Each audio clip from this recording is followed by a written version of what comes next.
Welcome to the Untitled Library Podcast. I'm Brad Castleberry. Today I'm excited to bring you a great conversation with Library Instruction Program Coordinator and Assessment Librarian Dave Dettman. The conversation ranges from growing up in the shadow of Lambeau Field to the joys of library instruction and even touches on the bleak realities of being a pool hustler. I hope you enjoy this episode, and please remember to like, subscribe, and follow. First, can you tell us about where you grew up? Yeah, I'd be happy to, Brad. Thank you for having me on. Congratulations on the fast start that the podcast has gotten. Thank you. I'm going to turn a question back to you, if Sure. you don't mind. Now, it's called the Untitled Library Podcast, Yeah. which is ironic because we're so into titles in the library That's and in true. the archives. That's true, yeah. Can you explain a little bit about the process that brought you to that? Absolutely. So we had trouble coming up with a name. Kyle came up with the name for our newsletter, which is called The Primary Source. Love it. Which is an absolute home run. I can't think Yes. of a better name. But we couldn't capture lightning in a bottle twice. Mm-hmm.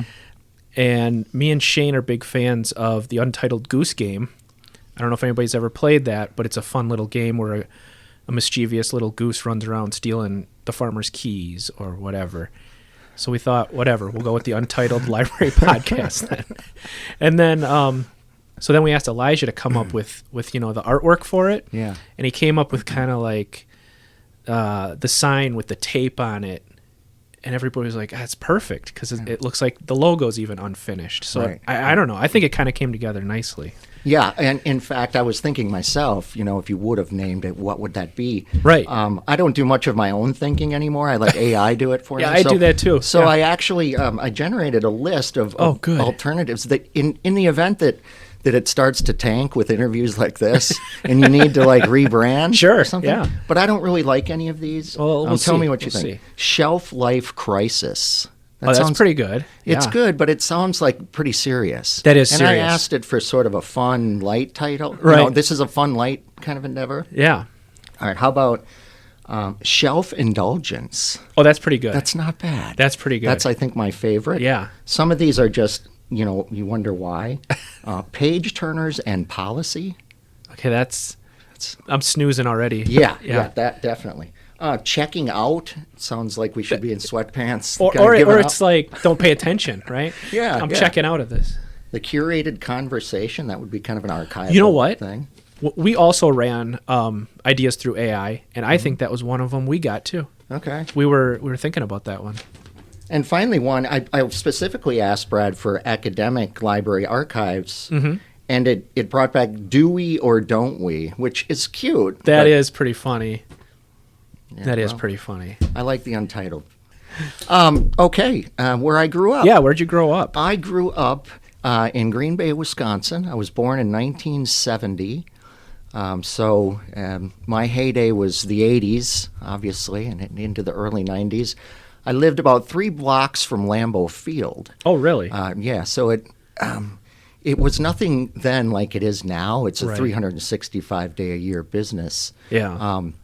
But the community has always sort of rallied around the Packers. On Sunday, I remember being a little kid, I was downtown with my mom, and it felt like we were the only 2 people on earth because everybody was watching the football game or at the football game. Sure.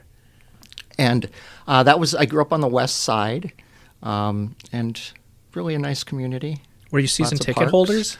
No. Were you big Packer fans? I was. I'm not so much anymore. But back in the day, Brad, by halftime you could walk right in. Oh, really? They were pretty bad back then. Lynn Yeah. Dickey and Sure. David Whitehurst and This is even before Mikowski, right? It's before Mikowski. Yeah. So no, we did not have season tickets, but we would.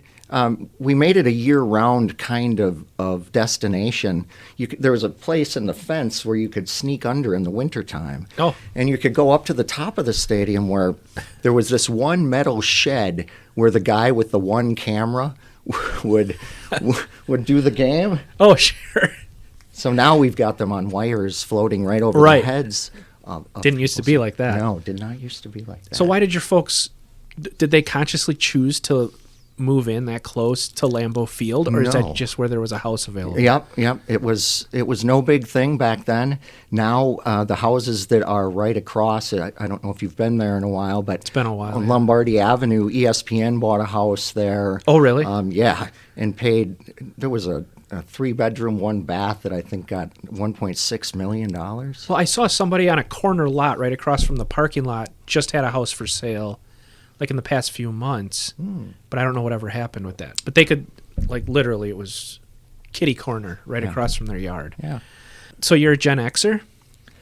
Oh, and would I be? I guess think being so. born in 1970. Yeah. I get mistaken for a boomer quite a bit, I think. Oh, that's Is gotta that hurt a little. It does, because I eat. My daughter called me one. Apparently, boomers still buy like individually wrapped slices of cheese. Oh, so do I. I- I get made fun of because it's evidently not real cheese, Yeah, but I don't know. I like it. I do too. It melts. Right. You know. Were you a reader when you were young? Yes, I was. We had a public library very near where I lived, so my mom and I would walk there frequently, a few times a week. I memorized a number of Dr. Seuss books. Could go from page 1 to the end without having to look at it. But I was always drawn to sort of space books, which I think really helped me sort of feel. It's hard to explain, Brad, but being able to sort of understand things bigger than yourself, I think that really gave me an advantage in terms of how I saw the world and still see the world today. And that was directly inspired by my mom. She was a piano teacher, very well read. So it was kind of interesting at my house, Brad. When I'd come home after school, my dad was a machinist for the railroad, but he was also a gunsmith. And so he would be in the basement working on guns. He had a firing range down there where he could put a shotgun into a hole that he had dug, so he could test it out. Obviously. So I would come into the house very often, and there might be some little kid that was just butchering on top of old Smokey on the piano in the piano room, and there'd be guns going off in the basement. And then typically on the stove there would be those old school pressure cookers. Oh, yeah. Yeah, it would just be dancing on there with that pot roast. And I'm thinking, Actually, that's one of my favorite comfort noises is that the rattling. Yeah, the rattling too. Yep, absolutely. So did you get the music talent at all? I play guitar. Oh, you do? I had to play piano to get my allowance. Oh, is that right? Yeah, I'm glad my mom forced me to, because later in life now I'm really going back to it. Yeah. I'm enjoying it much more. So are you pretty proficient? Sure, I can piece things together. Really? My mom was very good about sort of progressions and showing me how to move around the scales, whether it was on the piano or on the guitar. She was a pretty good guitar player as well. Wow. But then I played for a little while in a band when I was going to ask. in the late 80s. Hair band? Well, we crossed over a lot of different genres. We were called the Sloppy Cocktail.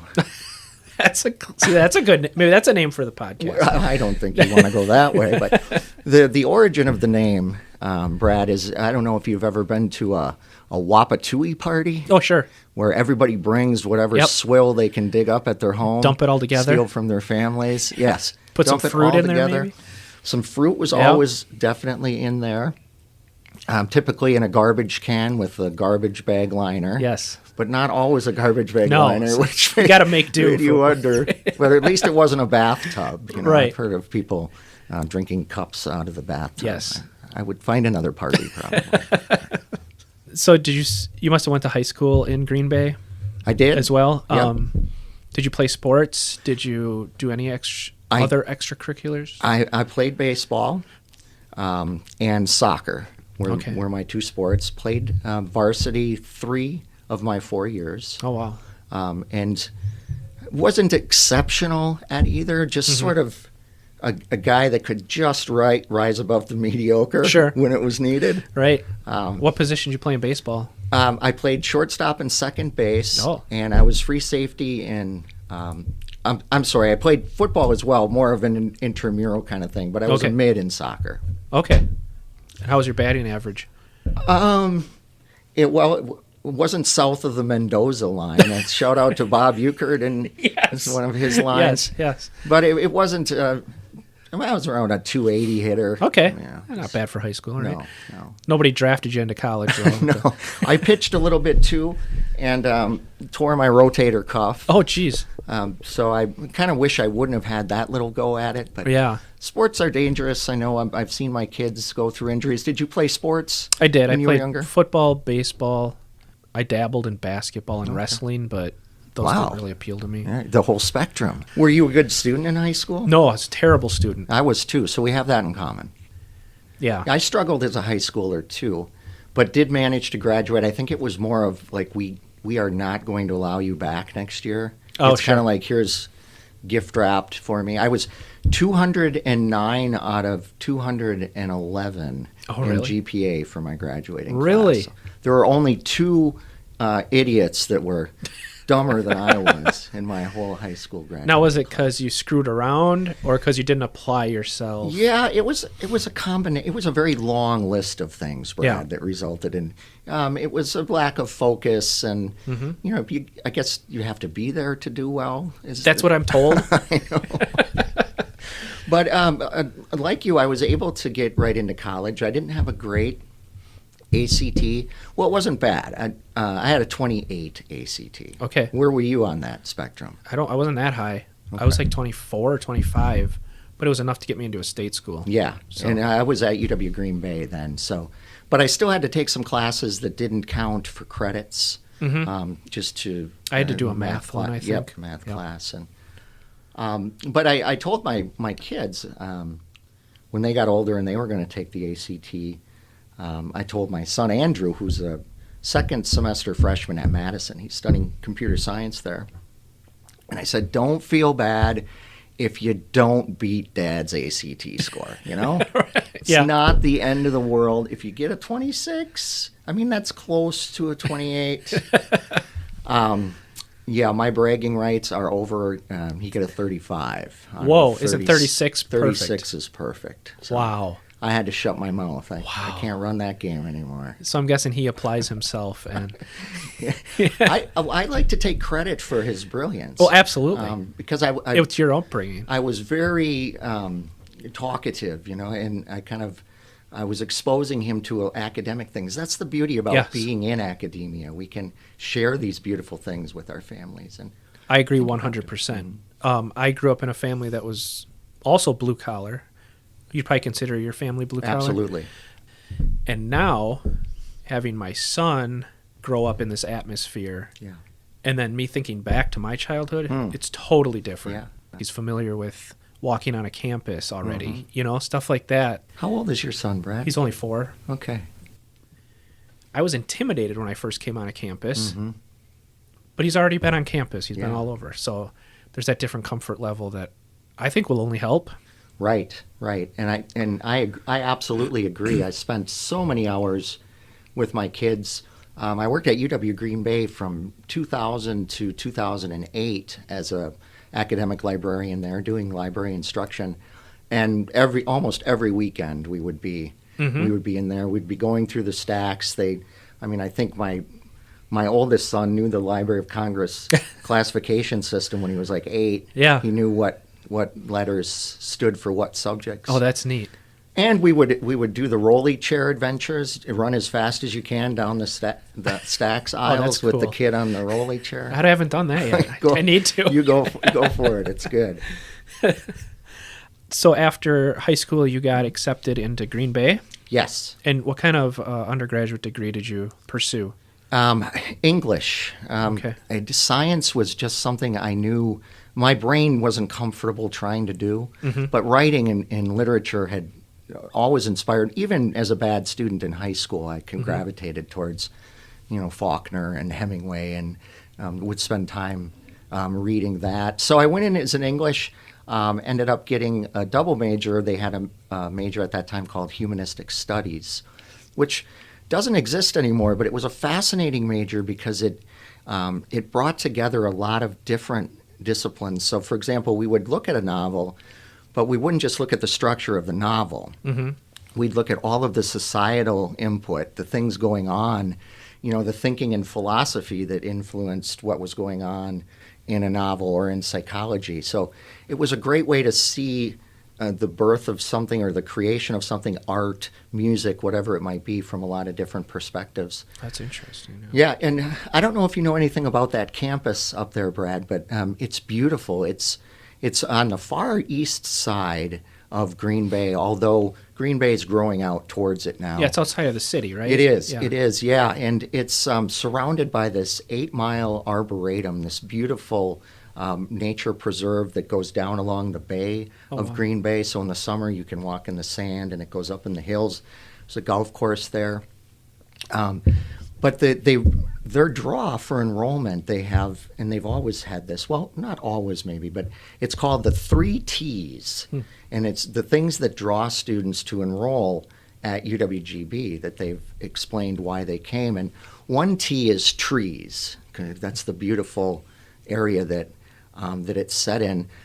Another T is toilets. All of the dorms have, for every 2 people in a room, they have their own toilet. Oh, really? Yeah. That is nice. Yeah, right. Yeah. I visited my son, and there was like 10 guys taking a shower, and right. I had to stand and wait for a urinal. Yeah. And then finally, excuse me, the 3rd T is tunnels. All of the academic buildings on that campus are connected by tunnels. That's nice. You can park in any parking lot, enter in any academic building, and you don't have to go outside until the end of the day, which is a big draw. I mean, especially when it's 30 below zero, absolutely, snowing, raining. Yeah. And for somebody that maybe has a disability, or it's hard to get around outside in the winter, and it's dangerous. It's icy. It is. Yeah. So it was always interesting to see that when the snow would melt and the weather would start to get warmer, you'd see this like rise of humanity from the tunnels to the surface. Yeah. And they'd always kind of look confused because they've never... The sun is so bright. Yeah, they've never really seen their building above ground because they've only ever entered it underneath ground. Oh, that's neat. Yeah, it was a beautiful place. I enjoyed being a student there, and I really enjoyed my time as a librarian there also. So after graduation, where did you go to graduate school? I went to Eau Claire. Okay. Yep, went to Eau Claire and pursued a master's degree in English, modern American fiction specialization. Finished up there and then packed up and moved down to Milwaukee. I thought I was going to pursue a PhD in literature and go on and Did you want to be a professor? Be a college professor, yeah. That's what I thought would be perfect for me. Well, at that time, credits didn't transfer as easily from one UW to the other. There was a bit of showmanship and... sure. So my literary theory class from Eau Claire wasn't considered rigorous enough by the folks in Milwaukee, so I was going to have to retake that. Turned out I was going to have to retake 3 classes, which would have been 9 credits, almost a third of the master's degree. So I was sitting in the library thinking, what am I going to do?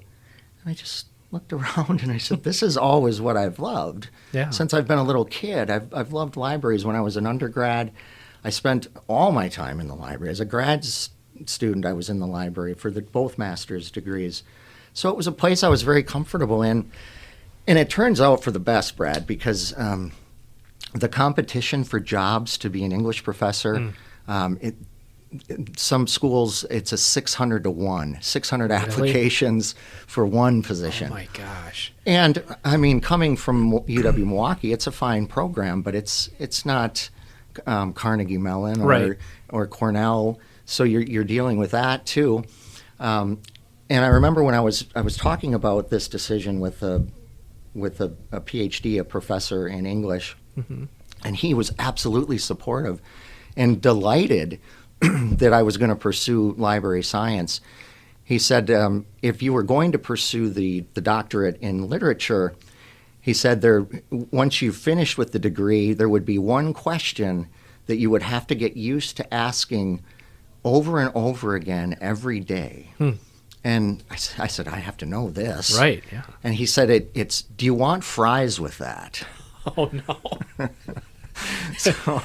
So as it turned out, I have friends that have PhDs in English, and They don't work at all in higher education. Is that right? Yeah. Oh, that's too bad. Yeah, it is.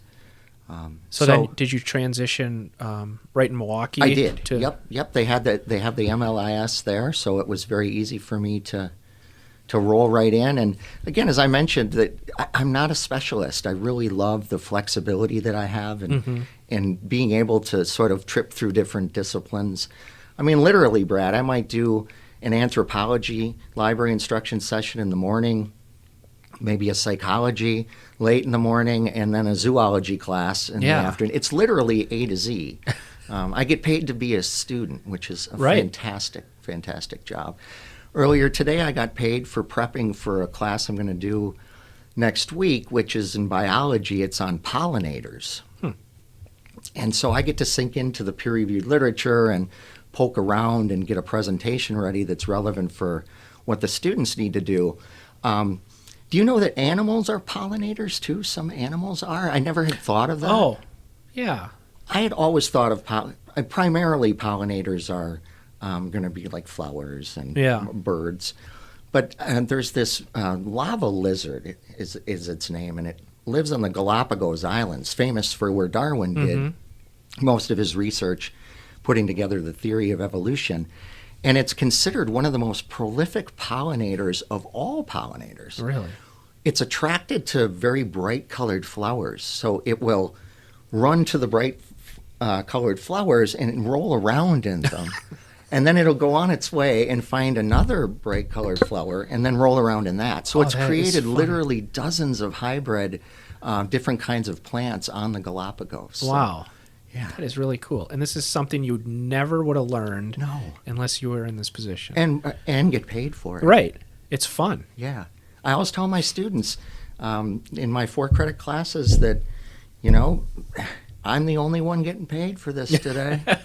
That's right. And my internship is getting very popular now because... Is it? Yeah. The way that librarianship, the way I'm able to sort of sort of disrupt that stereotype, I think makes it more of an appealing occupation for people. Brad, the librarian stereotype is still alive and strong. Oh, yeah, absolutely. Yeah. And that's actually one of the things I love about my job. I love people leaving the classroom saying, that was nothing like I thought it was going to be. And I hope they mean that in a good way. Right. I can't tell for sure. But Well, I think they expect stuffiness, or they expect kind of the old maid kind of person scolding them or shushing them. Yeah, and it's not the way it is at all anymore. No, it's changed dramatically. Yeah. So after graduate school, you applied and worked at Green Bay as a professor? Yeah. No. Librarian? I was an academic staff member. Okay. They do not have faculty status for librarians like they do here. Okay. Before I went to Green Bay, I was hired immediately for a job as the evening and weekend instruction person at the Golda Meir Library in Milwaukee. So it was a great way to get my feet wet in instruction. And I didn't mind at that time. I didn't have kids, so working evenings and weekends, it was fine for me. So you were immediately drawn to instruction as opposed to cataloging or what are other aspects? I had a government documents internship, and the person who was the head of that department brought me into the classroom, allowed me to observe, and then allowed me to plan a session with her and then deliver one. And I'm really grateful because instruction at that time, and even now, it's hard to fill those positions with people who are, really into doing the teaching. Right. So it was hard to get people. So the opportunities in library instruction at that time were much greater than they were in other areas of the library. Okay. And I really just loved doing it. And I got to work with the community then. They would come in on the weekends for internet sessions. I got to connect a 92-year-old woman with emails so she could trade emails with her grandson during the Iraq War. I had a sweet old lady that would come every weekend. The first time she came, she looked kind of confused, and she picked up the mouse and she put it on the floor. And I wondered what's going on here. And she was comparing it or likened it to what you do with a sewing machine. Oh, with your foot? Yeah, with your foot. So she had never been on a computer before. Wow. And, by the end of the year that I did that, I mean, she was an expert online. So that was interesting. I had a short stint, 6 months, at the Legislative Reference Bureau in Milwaukee, downtown Milwaukee. I thought that might be interesting, and it was. I loved half of my day there. Most of my morning was spent reading major newspapers and sending headlines to all of the policymakers in the Legislative Reference Bureau. At that time, this was sort of pre-internet saturation. Right. Yeah. So they would tell me what article they wanted, and then I would scan that and send it up. Kind of a reference position? Yeah. Or research? It was, yes. Okay. I would work with the policymakers. It was a lot of census data. So that was the fun part of my job. In the afternoon, I would work a phone, and people, citizens would call that had been issued ordinances trying to get a rationale for it. And as you know, Brad, lots of these ordinances don't make any sense at all. So the only thing I could do was to be a sympathetic ear. Right. And that got a little bit tiring. So when the job at UW Green Bay opened up, I was happy to go back home then. And then when you got hired on, it was as an instruction librarian. Correct. Did you have any for-credit classes right away? No. In fact, it was all course integrated that I did at UW Green Bay. And to my knowledge, they do not have any credit courses. And as you know, Brad, we do here. We teach a 3-credit information literacy course as well as a 1-credit. So that's another reason that I love being in the environment I'm in right now, to be able to participate in the instruction effort at that credit level, and to be at the tables where the conversation about the curriculum are being had, and to be able to be part of that. It's not like I felt like a second-class citizen in Green Bay, but I was academic staff, so there were faculty committees that just by virtue of my position, I wasn't able to take part in. So, and then the position for Stevens Point opened. How did you end up finding that? Sure. An opportunity to take the position of library and IT director at the 2-year campus up in Wausau. Oh, that's open. right. Yeah. I totally forgot this whole aspect of your life. That opened up in 2008. So I thought I was ready for a change at that point. I think I was kind of burned out on the instruction. I was doing just a ton of it. I just thought about this the other day, Brad. I've done around 2,000 course integrated library sessions in 23 years that I've been. That's a lot. That I've been doing this. But I thought maybe managing people, being in kind of a leadership position, would be something I'd enjoy. I oversaw 6 people. I hated it. So this was at Wausau? Yeah. And you were just in IT? No, I was the library and IT director. Oh, okay. So I oversaw 2 library staff, and we had 4 IT staff. Oh, wow. And I learned very quickly that management and leadership was not something that I was good at doing. Yeah. I'm an excellent listener to a fault, I think.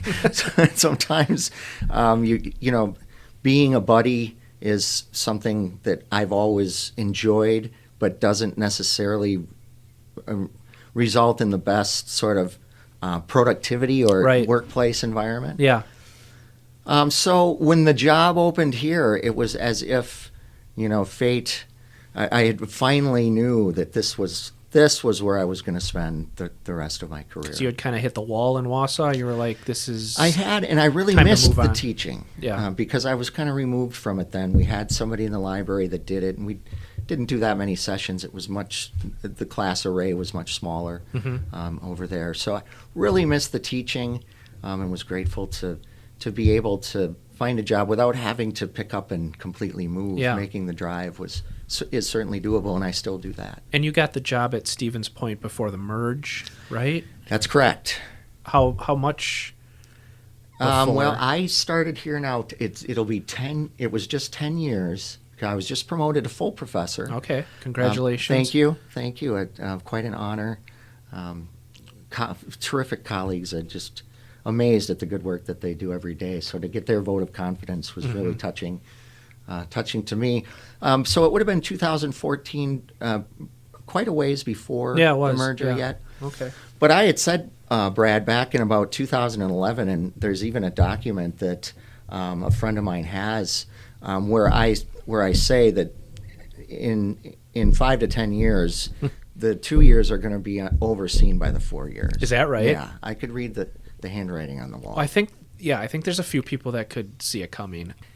Having been somebody that worked in the 2 years, I really could observe very closely the kind of attention that students received there upon coming in. Mm-hmm. It was much more of a hand-holding in a good way. Right. I think the experience for students, when they were done with their 2 years, the success rate at the 4 years was like statistically significantly higher than students that just started at a 4-year. Yeah, I would imagine. And so now a lot of my students that I see coming through, I'm like, oh, that person could have used being in Jill's class for, for remedial reading. Right. And so that's a missed opportunity. And I think it's going to have an impact on our retention. Students are not as well prepared coming to us as they might have been when the 2 years were thriving. Yeah. No, that's true. So here you teach a lot of instruction sessions. Correct. What were the classes for grades that we do? We do an Library Resources 101, which is a 1-credit, really kind of a mechanical approach. Here's the resources. Here's how you get to them, dig through them. And then I have the pleasure of teaching a 3-credit course entitled Critical Approaches to Information Research. I know all my students take the class because they're so fascinated by the title. Doesn't that sound interesting? It's catchy. To you, yeah. Actually, I've subtitled it How to Be the Smartest Person in Any Room. Oh, nice. Because I feel that the information resources we have, the advice we can give students can help them do that. So the 3-credit course I love doing. We get kind of into information theory, misinformation, disinformation, a lot of artificial intelligence. Mm-hmm. I've been doing a lot of research and have published in and presented on an approach called structured academic controversy. I don't know if you're familiar with that, but it's an experience where students work in groups of 4 and they work with a controversial issue, and so there's one side and then the other side, and then they have to do the research and then make a case for that side. Then they flip and they have to actually then make a case for the opposite side. Nice. Yeah. And I've been gathering some feedback through surveys and other things. And it's really a powerful way to help students deal with the confirmation bias that so many of them have. They give more credit to information that confirms what they believe, and they discard evidence that doesn't. Yeah. But this experience really forces them to do that. I'm also interested in deliberative dialogue. Up in Wausau, we have WIPS, the Center for Civic Engagement, and they were awarded one of 800 applicants. They were one of 32 that were awarded money for a 2-year experience doing deliberative dialogue, where they worked with groups of like 10, so there was all different ages, all different political allegiances, rural people, people from the city, and they all looked at immigration and the different angles of that particular issue. And the place that they arrived at wasn't total consensus, right? But it was a place that wasn't all the way out to the right or all the way out to the left. They had moved closer to the center. Mm-hmm. And that's what I want my students. I want them to have those skills when they leave, because I want them to value other perspectives. And Brad, very often the best way to have your perspective privileged is to know the other perspective maybe even better than the people who hold it. Understand the other side. Yeah. As much as you can. So I really enjoy that part of my job, absolutely. Have you ever thought of the idea, or has the library in the past had a library minor or anything like that? No. Or what would it entail to even? That's a good question. I know we have, and you know this as well, the museum, the certificate for museum studies. No, there really aren't very many of those sort of undergrad programs. The reason being, Brad, is that really any major works for a library science degree. That's true. Yeah. So, whether you're psychology or biology, you roll into the master's, and that's where the training for that starts. But I think you get a little bit of that no matter what your major is, by virtue of being exposed, to library instruction, library resources. You do an internship too? Correct. How many students do you have as interns? Well, it was capped at 3. I have 4, allowed a 4th in this semester. The focus is supposed to be academic librarianship, but I've worked very hard to extend it to cover librarianship in the public sector as well. Sure. Because there's a lot of interest from students, in the public libraries, and I value so much what public librarians do. And I know so many of them, and they're so gracious with their time. So the internship consists primarily of interviews with people in the academic and the public setting. There's readings that go along with it, reflection essays that they write after the interviews. But by the time they're done with that experience, they know for sure, if librarianship is right for them. And we also do a lot of work with looking at curriculums and how you can move through a program efficiently and effectively. Not taking classes and discovering, that's not for me. Right. Get them through quickly. So giving them those experiences before they get there. And I'm proud to say there's at least half a dozen students who took that internship that are working in either academic or public Well, that's what I libraries. was going to ask, Yeah. because a lot of times we get interns and they don't necessarily have an interest in archives. They just never thought of it as a job opportunity, so they don't Sure. come in thinking, I want to be an archivist. So I was wondering, do these interns come in wanting to be librarians, or are they just kind of like, well, I don't really like my major, I don't know what kind of job I'm going to get? Because we get a lot of history majors, and they're like, well, I don't want to teach high school. Yeah. So Yes. they're like, what else can I do with my degree? Do you see some of that? I do see some of that, absolutely, Brad. I see less of it now that for 5 years we've been doing the LR 150 class. Pretty much most of my students now are getting that I had when they were freshmen or sophomores are now juniors or seniors, and that's the appropriate time to take it. Yeah. But the reason that they're coming to me is because of what they experienced as freshmen or sophomore in that class. And they realize itself. that they enjoy it. Yeah. Okay. Because they can see how much I love what I do. Right. I think that shows. And Absolutely. I always talk about how grateful I am to have, this flexible schedule that allows me to, be a lifelong learner and be able to pay my bills doing that. And my back doesn't hurt when I go home at night. I mean, all of these things for quality of life are so high for me that I think they see that and they buy into it and they want to learn more. Yeah, and from a student's perspective or to a young person hitting the job market's perspective, there's a lot of libraries out there. There's a lot of librarian jobs.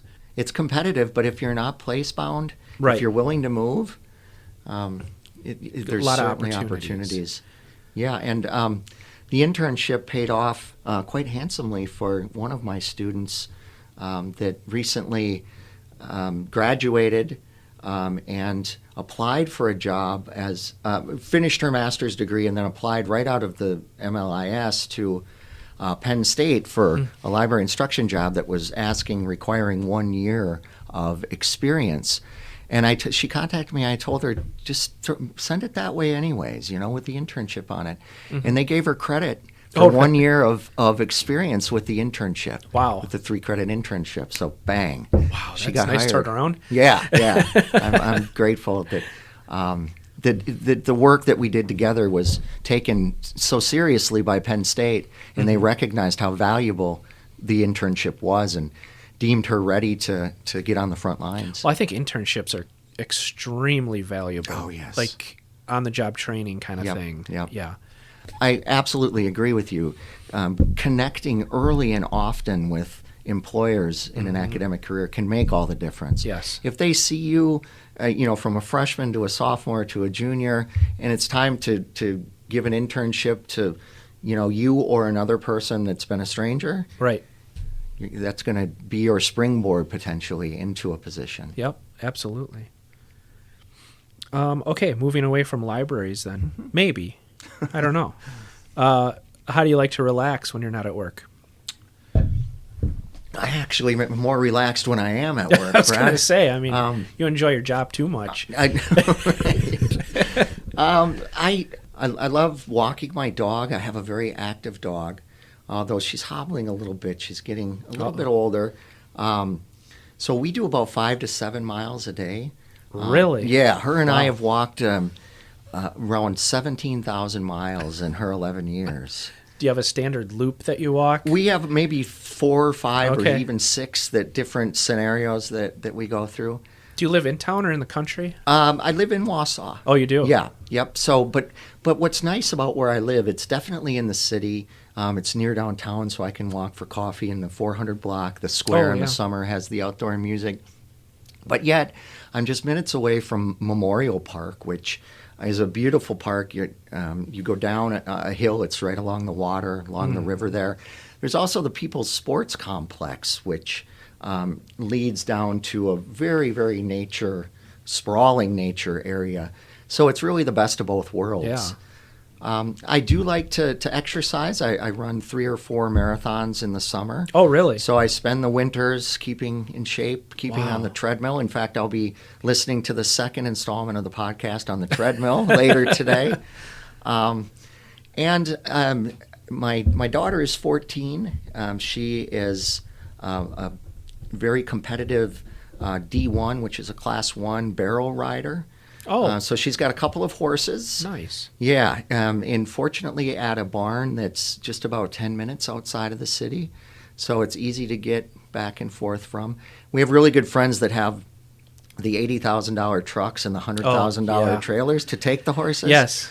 I don't have a librarian isn't going to realize in those that. kinds of items. No. But it's been great. So her and I, I like to spend a lot of time out there with the horses and Yeah, that's got to be nice. shoveling stalls and taking walks on the trails. Do you ride horses too? I do. I was deathly afraid for a very, very long time. Mm-hmm. But she convinced me to get up on one. She's amazing, a kind of a horse whisperer Yeah. personality. She has the owner of the barn about a year ago took a horse and does this a couple of times a year that had been in really difficult circumstances, not being taken care of, maltreated, abused. But I worked with this horse. My daughter worked with it primarily, but it would not let anything on its back. Oh, really? Any pressure on its back, and it was going absolutely crazy. Oh, wow. So my daughter started with like crepe paper, a draping of crepe paper around its back, and it didn't like it. It was angry. Really? But eventually, after a couple of weeks, it was okay with that. She finally got to a burlap sack. Oh, my gosh. A couple of weeks, she got to a full sack of apples. And after this was maybe 6 months, it brought me to tears, Brad, because Yeah. I walked into the barn and I saw her walking out on the back She of must this be a horse. very patient person. Extremely. Yeah. Yeah. That's incredible. Yep. So she brought that horse all the way back. Wow. It's amazing. And you bought the horse or We did not. No, she has 2 horses that you own? Yes, Okay. that we own. This was one that then went on to be bought by somebody and was Okay. instead of So she kind of rehabilitated yeah it for... they wanted to euthanize it initially. Oh, my gosh. And the barn owner said, "No, I have this girl that comes. Let her have a try." Wow. And so, yeah, I'm proud of her. Yeah, that's great. How about you? You and I don't. We don't. You mentioned about crossing paths, and We rarely cross. I other mentioned than how meetings. amazing the podcast is because that first installment, I learned so much more about you and about Shane and about Narissa. So, I think this is going to be a mechanism for bringing us closer together. Yeah. But how does Brad relax? With a 4-year-old, do you get time? There's not much relaxing. Actually, we've retaken up camping. We went many, many times this last summer, and it was a lot of fun. we've been really, my wife and I are both very anxious people, and taking a ADHD 4-year-old camping made us very nervous, like he's going to be screaming, while everybody else is trying to relax. So we were very hesitant to take him before this last summer. But we decided, this is something we used to like to do before he was born. Yeah. So we're just going to bite the bullet. What happens, happens. And it turns out he loves being in the woods. That's and great. He likes hiking and stuff like that. So now we're kicking around the idea of actually buying a camper so we can. My wife really likes to go out west. She used to live in North Dakota for a little bit, like just for a summer. Yeah. So she likes Montana and North Dakota and all that. So we're thinking about getting a camper so we can go further than what you can. I mean, a tent is okay, but I don't know. I feel more secure in a camper, It's maybe you can have a TV and a couple of amenities. Not the 60-foot right. Thing with the crank outs. No. God, like you said, we work in a library. We can't afford that. Yeah, that exposure to nature and being in that environment, I think, is absolutely critical. When we did a lot of camping with the boys when they were younger too. Yeah, really and enjoyed it. He's excited about pickup trucks and all that kind of stuff. So he's like, yeah, when are we going to buy that truck so we can haul that camper and all? So that's what kind of our, and we always go up to like Lake Superior during the summer. It's beautiful. Yeah, she likes hunting for rocks. My wife does and stuff like that. Yeah. So usually outdoor stuff. We do hiking. Yeah, I've got an old trailer up in Forest County that was my dad's. It's only on 10 acres, but it borders the Nicolet National Forest. Oh, so nice. It feels like it's on 1,000,000 acres. Right. You can walk north. I don't know how far you could go before you died, but you died before you met somebody else. Yeah, we like to go to the Schwamagan. Yeah, sure. I know right where that is. Vault toilets and nobody around and bears crawling around. Right. I like being out in the nature. I do too. In fact, I like to do some snowshoeing. We haven't had great conditions. Yeah. Although we had some good snow just recently. But last year I was up. I'd like to go up a couple of times to where the trailer is. And I got within, I didn't know I was this close, but within about 40 yards of a pack of wolves. Whoa. It was just so quiet. Yeah. And the wind was in my favor. Oh. And I just happened to turn on a balsam and looked this direction, and there they were sitting with their staring at you, looking my direction. Oh, they were looking my direction, and I just slowly continued the other way. Yeah, they didn't come after me. That's good. That's good. Yes. Stay upwind. Is that the secret? That is the secret, I think. Do you have any hidden talents? You already said you were a musician of sorts, right? Hidden talents. Brad, I could have been a professional billiards player. Is that right? Yeah. When I was in college, when I was a junior in college, I made $40,000 one year shooting pool. Are you kidding me? Not kidding you at all. There was this place downtown in Green Bay called Snuggie O'Brien's. Mm-hmm. They had 8 tables. There was shag carpet on the walls. Nice. It was a pretty hip place. Yeah. But the doctors and lawyers and business owners, when they'd knock off about 5 o'clock, if they liked to shoot pool, that's where they were going to be. And they don't really, they're parted with their money in a way that isn't as troublesome as it is for others that maybe are shooting pool because they don't have any money. Right. So I had it down to a science, Brad. It was I would win 6.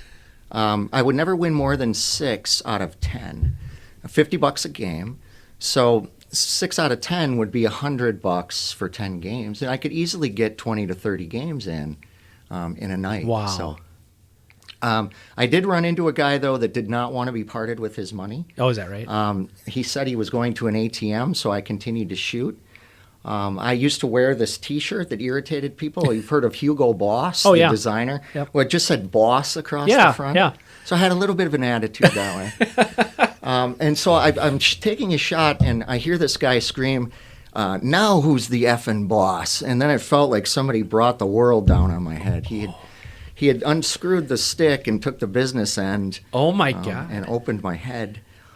So then I became a tutor at the college. That's probably a good I career didn't make move. as much money, but as you know, Brad, the chances of being hit with a pool cue Very low. as a and- tutor, very, very, very low.